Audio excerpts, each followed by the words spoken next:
What up, though, y'all? What's good? It's your boy Dame D from the What Up, though. So I just want to say what up, though, to everybody and happy Wednesday. It looked like we don't went back to fall. The weather has dropped, but I'm not too mad about that.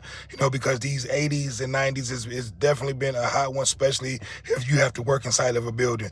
But I just want to come in today and say what up, though, to everybody. I need for you guys to like, comment, subscribe, and share. We had a conversation last night. We were talking about how devious and mischievous teenagers can be.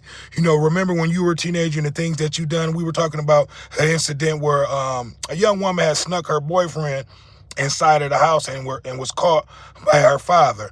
So give me your thoughts on that. How many of you guys, and we talked about it, it's normally the females that sneak the young boys in, because I remember when I was a teenager and my girlfriend, 14, 15, 16, my girlfriend would sneak me in the house all the time. So parents that's working second and third shifts, have a conversation with your kids, especially your young teenage daughters.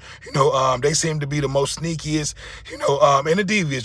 Teenagers are going to be teenagers. So, you just have to do your due diligence, to have conversations with them about certain things and things like that, and just try to limit, their access to, to be able to do things like that, because once they get a chance, once they experience that, they're going to always want to do it, and what I mean by that is, once they sexually active, teenagers, boy, they're horny toads, they'll do any and everything to see each other, like a kind of like a Romeo and Juliet story, they're almost willing to die to see each other, but give me your thoughts on that. Give me your opinion. I would love to hear you guys' thoughts and opinion on that. Give me some of your stories on when you were a teenager and you may have done something devious or snuck, your boyfriend or your girlfriend in the house. I would love to hear you guys' comments. It's another one. It's your boy Dame D, and I am out.